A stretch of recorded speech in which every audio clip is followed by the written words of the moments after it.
নমস্কার বন্ধুরা, আজকে শেয়ার করব মাছের ঝোল রেসিপি। মাছের ঝোল এইভাবে একবার রান্না করলে এর সুগন্ধেই কিন্তু পুরো ভাত খাওয়া হয়ে যাবে। বাঙালিদের মাছের ঝোল থাকলে কিন্তু ভাতের সঙ্গে আর কিছুই দরকার পড়ে না। তবে একঘেয়ে মাছের ঝোল খেতে কিন্তু প্রতিনিয়ত আমাদের ভালো লাগে না। একটু যদি মশলার অদল বদল করে মাছের ঝোল রান্না করা যায়, তাহলে দেখবেন স্বাদটাও বদল হয় আর খেতেও কিন্তু অসাধারণ লাগে। তো এখানে আমি কয়েক পিস রুই মাছ দিয়ে আজকের রেসিপি তৈরি করছি বন্ধুরা। আপনারা চাইলে কাতলা মাছ কিংবা আপনাদের পছন্দ মতো অন্য কোনো মাছ দিয়েও কিন্তু এই রেসিপিটি তৈরি করে নিতে পারেন। এবার এই মাছের মধ্যে আমি হাফ চামচ মতো লবণ আর সামান্য একটু হলুদ গুঁড়ো আর সামান্য একটু ঝাল লঙ্কার গুঁড়ো দিয়ে খুব ভালোভাবে মাছের গায়ে মাখিয়ে নেব। লবণ হলুদ লঙ্কার গুঁড়ো ভালোভাবে মাখিয়ে আমরা 10 মিনিটের মতো রেস্টে রেখে দেব। এতে করে সমস্ত উপকরণ মাছের মধ্যে ভালোভাবে ঢুকে যাবে আর মাছগুলো খেতে কিন্তু ভীষণই ভালো লাগবে। তো মাছগুলো রেস্টে থাকুক, অন্যদিকে দেখুন আমি বেশ বড় সাইজের একটা আলু ঠিক এরকম একটু লম্বা লম্বা স্লাইস করে কেটে নিয়েছি। আপনারা চাইলে কিন্তু আপনাদের পছন্দ মতো শেপেও আলুগুলোকে কেটে নিতে পারেন। আর এর সঙ্গে আমি একটা ফুলকপিও একটু বড় বড় টুকরো করে কেটে নিয়েছি। তবে আপনারা চাইলে ফুলকপির পরিবর্তে অন্য কোনো সবজিও কিন্তু এখানে ব্যবহার করতে পারেন। এবার এই রেসিপির জন্য আমরা একটা মশলা রেডি করে নেব। তার জন্য একটা ব্লেন্ডারে নিয়ে নিচ্ছি কয়েক টুকরো আদা, 2 ইঞ্চ মতো আদা, আর একটা বড় সাইজের টমেটো, একটা বড় সাইজের পেঁয়াজ, আর দিচ্ছি 2 থেকে 3টে কাঁচা লঙ্কা। ঝালের পরিমাণটা আপনারা যে যেমন খাবেন তেমন এখানে যোগ করে নেবেন। এখন সামান্য একটু জল দিয়ে একটা মিহি পেস্ট এখানে রেডি করে নিতে হবে। তো দেখুন এখানে আমি পেস্টটা রেডি করে নিয়েছি। এগুলো সাইডে রেখে এবার আমরা চলে যাব রান্নার দিকে। একটা প্যানে আমি আগের থেকে কিছুটা সর্ষের তেল গরম করতে বসিয়েছিলাম। তেল ভালোভাবে গরম হলে তেলের মধ্যে দিয়ে দিচ্ছি ম্যারিনেট করা মাছ। এখন লো টু মিডিয়াম হিটে আমাদের মাছগুলোকে ভেজে নিতে হবে। আর মাছগুলো দিয়ে কিন্তু ঘন ঘন উল্টে পাল্টে দেওয়া যাবে না, তাহলে মাছগুলো কিন্তু ভেঙে যেতে পারে।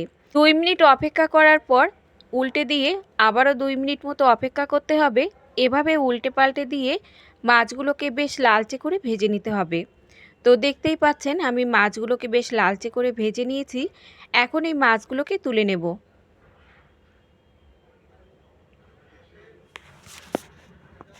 মাছগুলো তুলে নেবার পর এই কড়াইতে ফোড়নে দিয়ে দিচ্ছি আমি হাফ চামচ মতো গোটা জিরে, আর আগে থেকে কেটে রাখা আলুগুলো দিয়ে আমাদের 1 মিনিটের মতো হাই হিটে প্রথমে ভেজে নিতে হবে।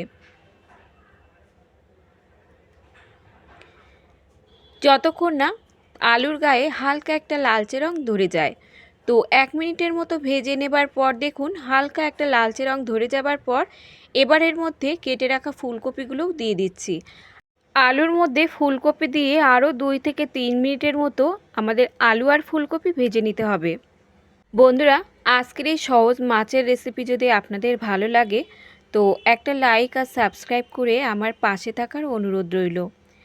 এখন দেখুন এই আলু আর ফুলকপি আরও 2 থেকে 3 মিনিটের মতো ভাজার পর আলু আর ফুলকপিতে কিন্তু বেশ একটা লালচে রং ধরে গেছে। ঠিক এইরকমভাবে যদি আলু আর ফুলকপি একটু ভেজে নিয়ে রান্না করেন তাহলে দেখবেন মাছের ঝোলের স্বাদটা কিন্তু দুর্দান্ত হবে। এবার এর মধ্যে দিয়ে দিচ্ছি আমি পরিমাণ মতো লবণ, আর দিচ্ছি এখানে হাফ চামচ মতো হলুদ গুঁড়ো, আর দিচ্ছি এখানে কালারের জন্য হাফ চামচ মতো কাশ্মীরি লাল লঙ্কার গুঁড়ো।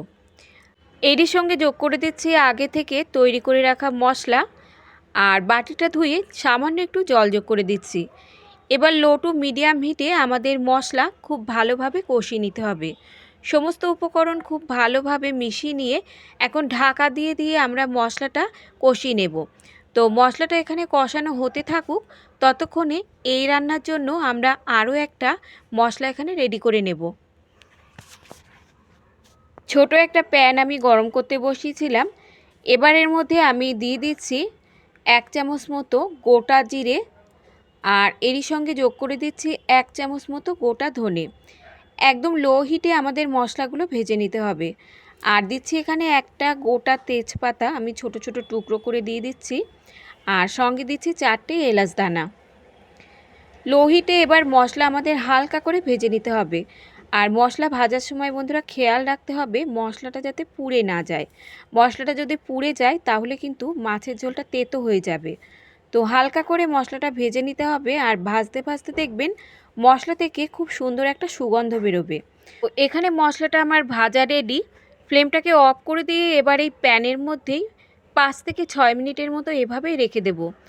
এতে করে দেখবেন মশলাটা বেশ মচমচে তৈরি হবে। এবার এই মশলাটা শিলপাটায় আমি মিহি করে গুঁড়ো করে নেব। আপনারা চাইলে ব্লেন্ডারেও গুঁড়ো করে নিতে পারেন। আর অন্যদিকে যে আলু ফুলকপি আমি কষাতে বসিয়ে রেখেছিলাম, ঢাকনাটা তুলে নিচ্ছি। আর এই গুঁড়ো মশলা থেকে অর্ধেকটা মশলা আমি এখানে যোগ করে দিচ্ছি। আর বাকি যে মশলাটা সেটা আমাদের পরে কাজে লাগবে। এখন মশলা দিয়ে লো টু মিডিয়াম হিটে আমাদের আরও কিছুক্ষণ কষিয়ে নিতে হবে। মশলা কষাতে কষাতে দেখবেন মশলা থেকে তেলটা যখন পুরোপুরি ছেড়ে যাবে তখন বুঝতে হবে যে মশলাটা কষানো একদমই রেডি। তো দেখতেই পাচ্ছেন মশলা কিন্তু খুব ভালোভাবে আমি কষিয়ে নিয়েছি। আর মশলা খুব ভালোভাবে না কষালে মশলার কাঁচা গন্ধ থেকে গেলে কিন্তু রেসিপিটি খেতে একদমই ভালো লাগবে না। এখন এর মধ্যে আমি যোগ করে দিচ্ছি 1 থেকে 1.5 গ্লাস মতো জল। ঝোল আপনারা যে যেমন রাখতে চান সেই পরিমাণ এখানে জলটা যোগ করে নেবেন। এবার এই সমস্ত উপকরণ খুব ভালোভাবে একসঙ্গে মিশিয়ে নিতে হবে। মিশিয়ে নেবার পর ঝোল ফুটে উঠলে এর মধ্যে আমি যোগ করে দিচ্ছি 3টে চেরা কাঁচা লঙ্কা। আর যোগ করে দিচ্ছি ভেজে রাখা মাছগুলো ঝোলের সঙ্গে মিশিয়ে নিয়ে এখন ঢাকা চাপা দিয়ে লো ফ্লেমে আমরা 6 থেকে 7 মিনিটের মতো রান্না করে নেব। ফিরে আসছি 6 থেকে 7 মিনিট পর। ঢাকনাটা তুলে নিচ্ছি। এবার এর মধ্যে যোগ করে দিচ্ছি যে অর্ধেকটা ভাজা মশলা ছিল সেই ভাজা মশলাটা, আর দিচ্ছি এখানে 1 মুঠো কুচানো ধনেপাতা। আলু আর ফুলকপি কিন্তু এখানে খুব ভালোভাবে সেদ্ধ হয়ে গেছে। এই ভাজা মশলাটা দেওয়ার কারণে এর টেস্ট আর ফ্লেভার হবে দুর্দান্ত। এখন হালকা হাতে ভাজা মশলা আর ধনেপাতা মিশিয়ে নিয়ে 1 মিনিটের মতো আমরা ঢাকা দিয়ে রান্না করে নেব, যাতে এই মশলার ফ্লেভারটা রেসিপির মধ্যে খুব ভালোভাবে ঢুকে যায়। যারা মাছ খেতে পছন্দ করেন তারা এইভাবে আলু ফুলকপি দিয়ে রুই মাছের ঝোল কিংবা আপনাদের পছন্দ মতো যে কোনো মাছ দিয়ে এইভাবে একবার রান্না করে দেখবেন, স্বাদে গন্ধে হবে অপূর্ব। শুধু এই মাছের ঝোল দিয়ে কিন্তু আপনারা এক থালা ভাত খেয়ে ফেলতে পারবেন। তো বন্ধুরা, আজকের এই রেসিপি যদি আপনাদের ভালো লাগে লাইক শেয়ার কমেন্টের সাথে সাথে চ্যানেলটাকে সাবস্ক্রাইব করে রাখার অনুরোধ রইল। আর রেসিপিটি দেখার জন্য সকলকে ধন্যবাদ।